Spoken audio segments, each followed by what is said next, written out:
Well, I'm excited to have this guy join us, Davo. This man played 11 years in the MLB. He made stops in, 8 different cities, pitched nearly 700 innings, and has since gone on to a successful coaching career. Spent some time with the Dodgers organization, was the bullpen coach of the San Francisco Giants, and last year was named the pitching coach of the Arizona Diamondbacks. But most importantly of all, he played in Australia in 98-99 with you, Davo, and the mighty Adelaide Giants. Did some pretty cool things, like had a combined no-hitter with John Challinor, which is pretty cool, but very pleased to welcome Matthew Herges. Matt, thank you so much for joining Davo and I. It's my pleasure. You mentioned me playing in Australia, Davo. Still to this day, I mean, I'm done playing, but by far the most fun I've ever had in my life playing the game. Really? In Australia? Unbelievable 4 months of my life. Oh, well, just, the culture, the people. I mean, for goodness sake, Davo, they're all alone. And it's Christmas, and he completely just put everything aside and just totally took care of me. We went golfing at a couple different spots. Took me to his family. I mean, it was incredible. But that's how it was. It was that way for 4 months. The funny thing is Davo still does that with all of the imports and the people like myself. Like, I'm Canadian, come over here, and he still brings people over for Christmas. Well, that's who he is, man. That's why I'm on this call right now. He asked me to do anything, and I do it. Davo, what are some of your memories, I guess, of Herge coming over and playing for the Giants? Well, given that there's probably, plenty of families watching, I can't tell everything, but they're super clean, but just one of the guys with, that kind of thing follows Herge around as well, because just had so much character and someone that was really easy to be around. And as you can tell, he's personable and easy to talk to, and that's why he's had success both on the playing side of it and now in his coaching. And I'm really interested to hear how that's going. To be honest, we don't get a chance to chat very often, but he's been kind enough whenever I am floating around, and we always catch up and say hello. And whether it be over in the States, which is so much fun, when even though it's fleeting, there's a lot going on. But back that we had a really good team for a couple of those years too, and Herge was a pivotal part of it. Obviously, just before he made the big leagues, I think probably the year after that, he ended up getting some big league time, and then obviously a lot more after that. And some of those times at Norwood Oval when it was smoking hot, Herge won't tell you, but he's got a really good singing voice, and he fully utilises that. No, that's a long time ago. That's a long time. I haven't sang like that since 1990, never. Matt, what's when people ask you about your time in Australia, I guess, what's that first thing that pops to your head in the baseball side of things? Oh, yeah. Well, again, the hospitality. I mean, just how they brought us in. Like, we went over, obviously you have your preconceived notions of Australia. They speak English. They drive on the wrong side of the road. Yep. Things like that. For them, it's their right side. But just you don't know what to expect. How are they going to take me in? I mean, do they like Americans? Unbelievable, uncommon hospitality that they show everyone, even people that you're not even around. You meet like in a restaurant. It was really, really incredible. It was eye-opening to me, and I wondered why that wasn't the case here in the States. There are some certain places where I grew up in Illinois, downstate Illinois. Everybody waves, things like that, but that's not the case everywhere. And in Australia, it really was such a warm place. I felt welcome the second I stepped onto that continent. And just it kept getting better and better. And meeting people like Davo and everybody on the team, they brought us in. And I'll be forever grateful. And do you think even on the baseball side of things, whether it be just even learning how to be a better teammate or a better player, do you think that actually helped you get to that next step in the majors? No doubt. Their influence on who they were as teammates was massive influence. That being said, the brand of baseball is pretty good too. That's before, when I was there, that was before restrictions, I believe, on bats, okay? So the wall of the bat was micro thin. The ball would jump. So you're sitting there on the mound going, okay, that guy, I know that guy.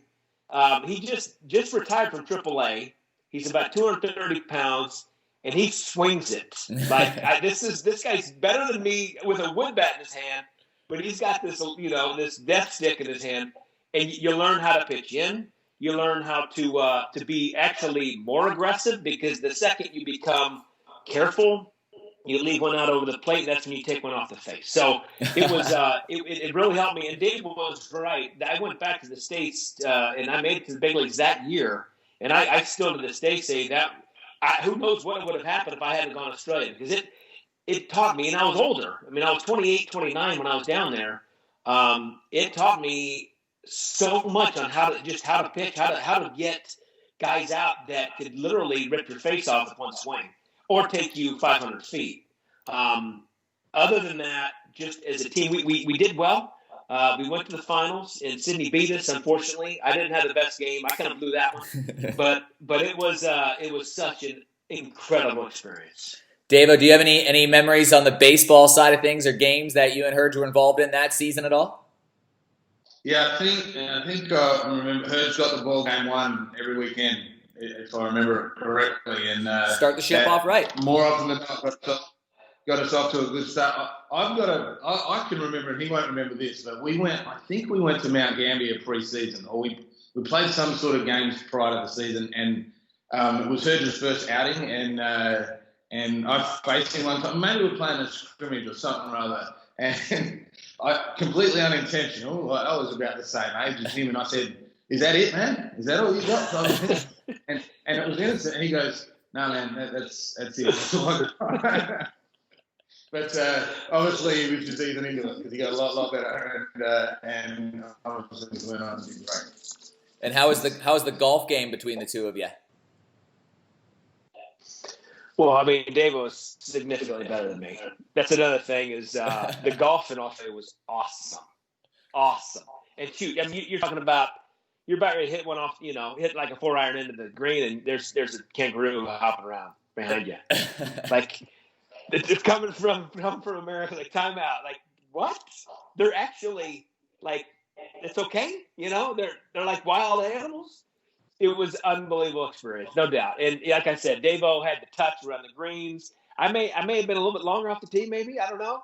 I don't know, maybe. But no, it was great. It was great. So Davo and Herge as well too, both of you. If you can remember, who were some of the players? Because I don't even know who were some of the players, I guess, that you would have been competing against or playing with in the late '90s. Go ahead, Davo. Well, the guys on our team, as Herge would remember, and like Watsy was one of those guys that you're lucky you didn't have to face him, right? Because he would scare you and hit it far. And he was ridiculously strong and got the right part of pin barrel onto the ball. And guys on our team, we had such an unbelievable group of dudes, like from Shane Bennett to John Challenor, Adrian Burnside was around, Fiji was around, Becker was around. Scotty. All of these guys that turned into really, really good players that I can't remember the guys that were with you, Herge. We normally had 4 Dodger guys. Right. Yeah, Chipsell was one of them. He had a good year. Eric Stuckenschneider. There were 2 outfielders. Pretty good players. Blake Mayo was another starter we had like a power sinker. And then Tony Moda. He was another outfielder we brought over. That's right, because Stuckenschneider went back, and Moda, which was Manny Moda's son, which was many remember from the Moda stick. And around the league, even back then, there were so many guys that went on to make the big league. Jelks was one of those guys that, rest in peace, the big fella, but that was scary on the other teams. And then a lot of prospects, because the clubs could send guys. Be interested to ask you that question is how did the Dodgers even broach it to you back then? And you hadn't heard much about the ABL, I'd imagine. Was that out of the blue or something you had wanted to do prior to that? To come to Australia? Yeah. No, 100%. The year before, a good friend of mine, Paul LaDuca, went down and played, and he came back and he was like, "This." It was incredible. Even Pedro Martinez's young brother Jesus was there, because we always sent. We were in that period of time where the Dodgers had sent some guys. Well, that I kind of aged out. So that year, our farm director said, "Hey, ABL wants to get a little bit older. They want more experienced players. Would you be willing to go?" I mean, you kidding me? Like, absolutely. It's about time you've asked. I've been begging. So, fortunately, they took an old 28-year-old, And it was, again, like I can't shoot. I'm going to be a broken record, but it was the best time I've ever had in my life. And that was and around the competition, was that the year that Vernon Wells was playing as well for Sydney? Yes, he was there. Yes, he was. Man, there were some pretty good players that year. Well, the guy that beat us when Sydney beat us was called Glover. He ended up having some big league time. Right-handed pitcher that we faced at about midnight because it had been raining and circumstance didn't really help us out. And Snelling played for Sydney back then. He had a little bit of big league time, obviously injury, but one of Australia's best left-handed hitters we've had. And I think nearly had retired. So, but it was a heap of good guys around, that's for sure. Who was the catcher? They had an old catcher there that was an absolute stud. I believe he was a left-handed swinger. Maybe he was a switch hitter. Nilsson? No, it wasn't Nilsson. It was Gary something. Gary White. That's right. He was scary too. Player, a bit of pro time, and one of those guys that was just before the influx of all the Aussies went over there, and he was a very good player too, right? Yeah. Oh no doubt. Yeah. I mean, last year we had the league MVP on our team, and he had an ERA of 1.10. So I think it's becoming more of like a pitcher's kind of league. So is it definitely more of a hitter's comp back in the 90s? Well, I mean, I don't know. Norwood Oval, I'm not saying was about 10 steps behind second base. But again, and it was the unregulated bats, the guys who weren't playing pro ball, but had maybe just finished playing pro ball. So it was dangerous. But yeah, I don't know. I thought it was fairly even. I mean, I would routinely give up runs in every game I pitched, I think. But we had that one in Gold Coast with Shalley. I mean, Shalley came in and closed the door. I think he went 3 innings that game to seal that no-hitter. That was pretty special. That was like a 13-inning extra inning game, wasn't it? I was reading somewhere. I was trying to look that up. Or we went to extra somewhere in there. You know what? It might even – that one might even been a 7-inning game, if I can remember. Yeah. But I do remember having a long one over there, though. Yeah. I remember I was reading somewhere in there, and it was something like you were in a 13-inning combined game. Maybe it was a one-hitter with Challenor as well, too. Something special. It looked pretty cool. Oh, okay. Yeah. No, it's been a while. It's been a while, brother. Well, I can't remember everything, but I remember that one. Well, I feel like we could talk for ages about the ABL and Australia and all that, too. And even we're going to actually just skip over some of your playing career in the big leagues here, too, because, I mean, the big announcement last week was that the MLB's coming back. 60-game season. You're the pitching coach of an MLB organization. I mean, I don't even know how to even breach the subject here. Like, how on earth are you guys preparing for a season that this is completely unique and once in a lifetime kind of thing?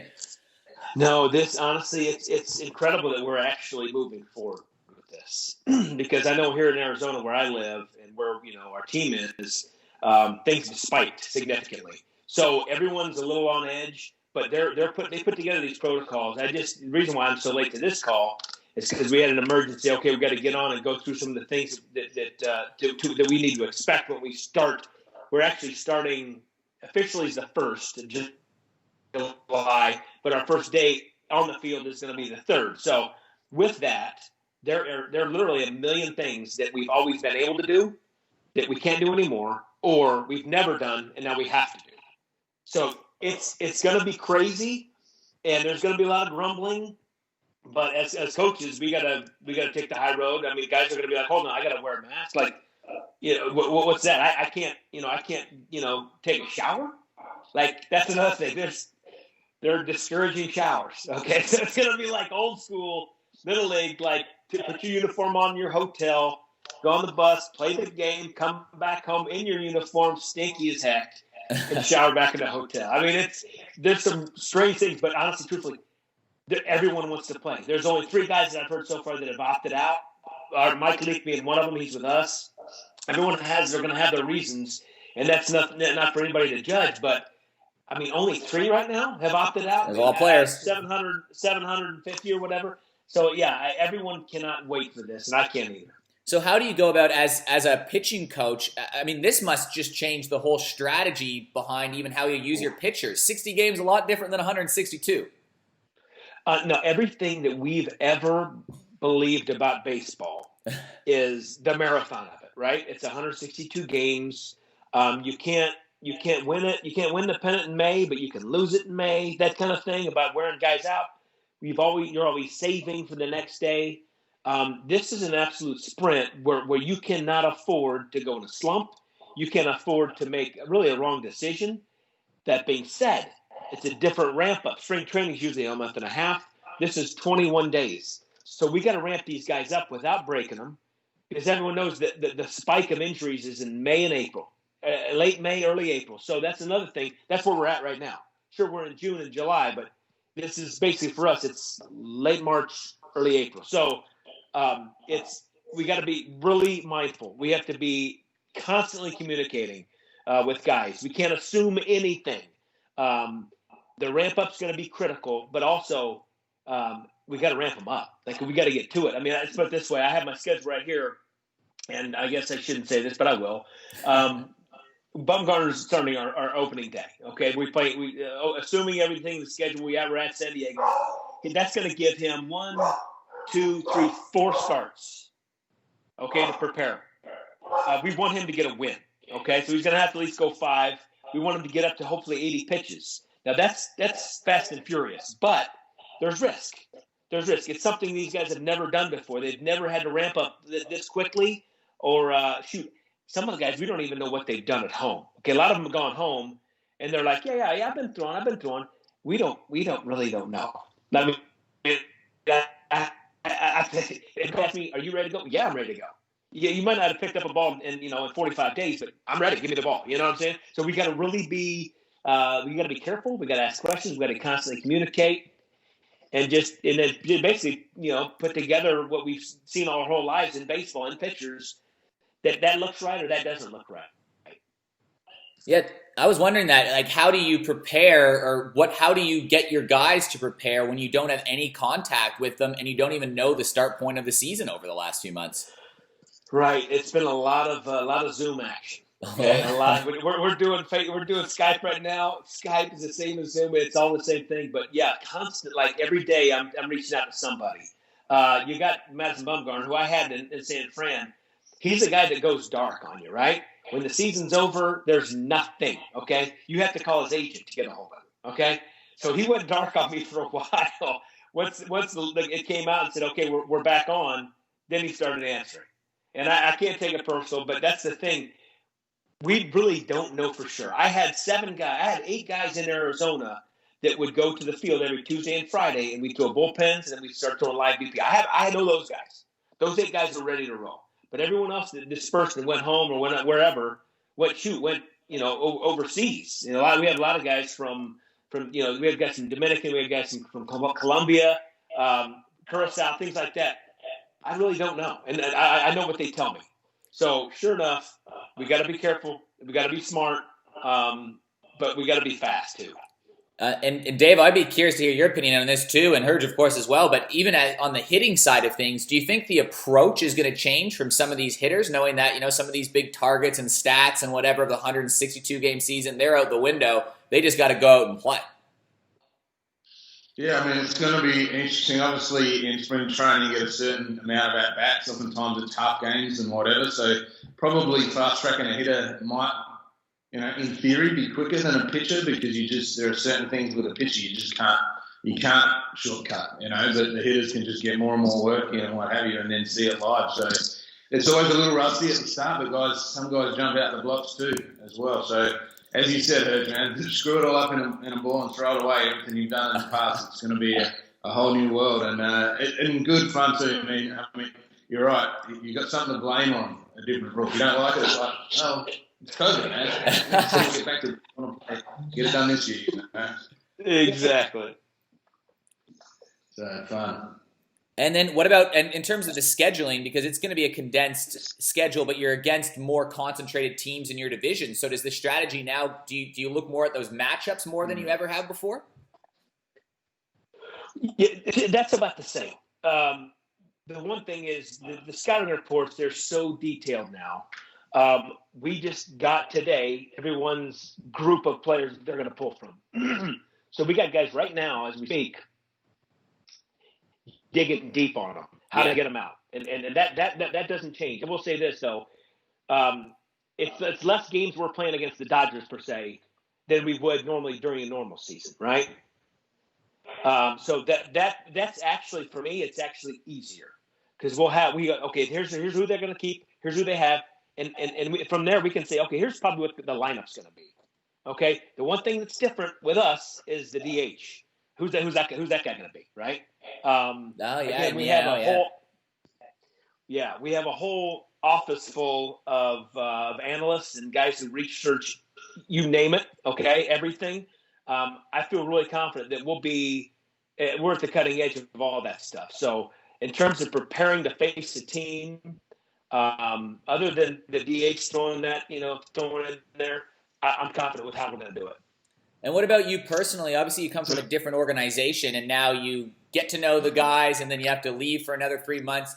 I'm scared anytime I go and join a new sports team or new job, new whatever. You're at a completely new organization. How do you go about solidifying yourself and sort of gaining that trust of guys that you have to work with at the highest level of the sport? That is a great question. The one thing when I got hired, the Diamondbacks encouraged me to fly around and meet guys. Okay, here's who we think is going to be on the team. Go meet them. And I did. I did the best of my ability. I'd fly all over the country trying to spend a day, maybe at the very least a lunch. One of our starters, Zach Gallen, everything got delayed. I barely made it into Philly, and I had 15 minutes in the baggage claim, awkwardly sitting at those nasty chairs that they got at baggage claim. That's all I had. Then I had to get back on a plane. But it was something that is that initial. Listen, I can't really reach anybody. We can't reach anybody unless they know, one, that they give us permission, or two, that they trust us. And starting that early, that relationship was critical. And then keeping it going, to call them on the phone. We had Zoom calls at least once a week with all the pitchers, keeping that going. But just knowing I'm new, I don't want to be too overbearing, but I still want to connect with these guys. And I want them to feel safe. I want them to feel like they can trust me. And ultimately, they need to feel that I care about them. And that's the one thing that as a coach, it can't be about me. It has to be about them always. And that's the one thing the Diamondbacks always said, listen, it's about the player 100%. If it's about us in any way, players turn off. I would have turned off the coach if I thought it was about him, right? So is it about the coach? Is it about the player? Do I truly care? And you can't fake that either, by the way. You can sniff that out as a player. And that's it. Then we can move forward from there. And I know them all. Not super intimately. I know Bum better than I know Robbie Ray, just because I was with Bum for 2 years in a row. But it's going to get there, and that's the fun part about it for me. And surely, even experience going back 20 years ago where you flew to another country not knowing about the rules, regulations, different country, even that little experience from 20 years ago in Australia and meeting these clowns like Davo would have helped you. No doubt. Just figuring out the money. I mean, we can tear our money. I go over there, I'm like, it's like a piece of plastic. Like, I can't even tear it. That's awesome. Like, it's going to fit my pocket perfect. Everything about it, no doubt. This is very similar. Going to a new organization. And again, they don't know me. They may hear from other players they know, but they don't know me until they get to know me. And that was, as a coach, as a new guy, that was my number one priority, is try to get to know these guys on a deeper level as soon as you possibly can, without forcing it, without it making it awkward.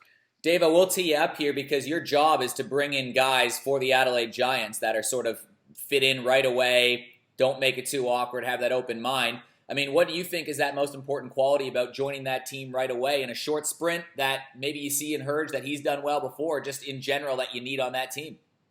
Yeah, and Herge and I promise you, haven't spoken before this, and the fact that he's identified building relationships, being a nice person, turning into a better person, all of that is so far ahead of talent, because all the people we're talking to have the talent that we require, or we're going to help them get to the place where they want to go. But it's about, and as oversimplified as it sounds, being a nice person and if you've got a good relationship, it's actually easier to deliver bad news as well as it is good news when you know someone better, because you know how they're going to react to it, you know how to go about it and how to broach it. And the fact that it's not a cookie cut, it's not the same one in all in anymore. It's There are there's less rules, that's for sure, albeit this year, as you said, there's going to be plenty. But there's less rules and they're individual. You do not treat everybody the same because everybody's wired differently. So we've made a real crack at that, Eric, and you've seen it firsthand.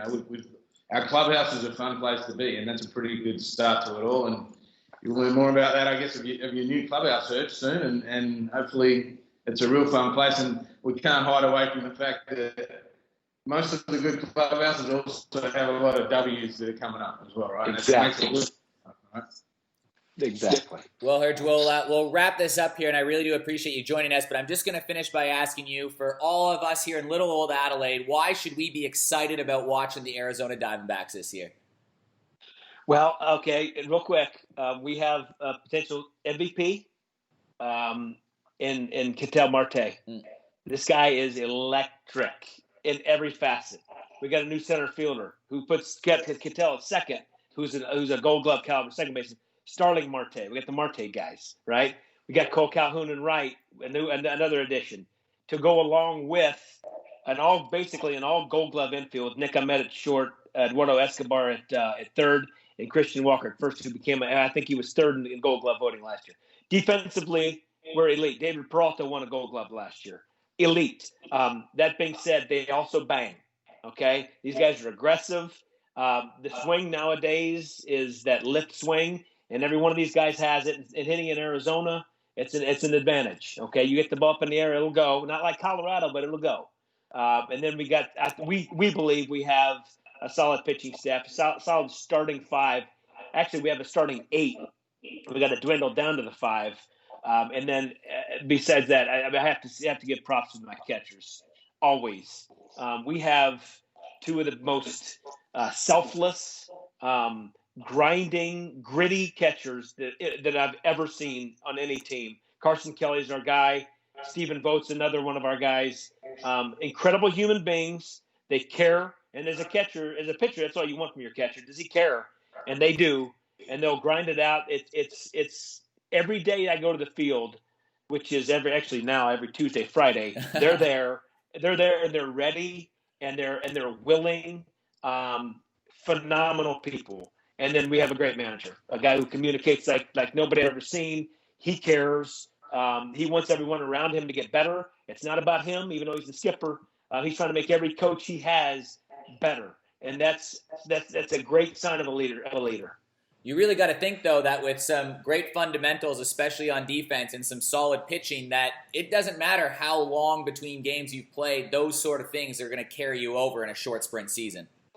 That's exactly right. You're right about that. Yeah. I mean, defense is defense and pitching is pitching. And if you have those two, you got a chance to win every night. Yep, absolutely. And Davo, you got anything else for Herge here? No, man. Obviously, great to see your face and good luck with it all. I know it's a new gig, but I have no doubt you're going to be successful at it. And it's an exciting rundown, man. You made me all fired up, and I'll be keen to watch what's happening in hopefully only 20-odd days' time. So good luck with it all, mate. Really appreciate your time. Thanks, guys. Hey, just don't give me crap for wearing a mask when I do a mound visit. It's mandatory.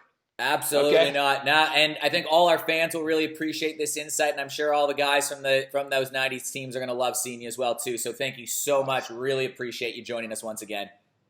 It is my pleasure, 100%. Thanks a lot, Herge. Cheers. Have a good one. See you guys. You too, man. I'll be on the horn with you, Davo. See ya, mate. Thanks, Thank man. you. See ya.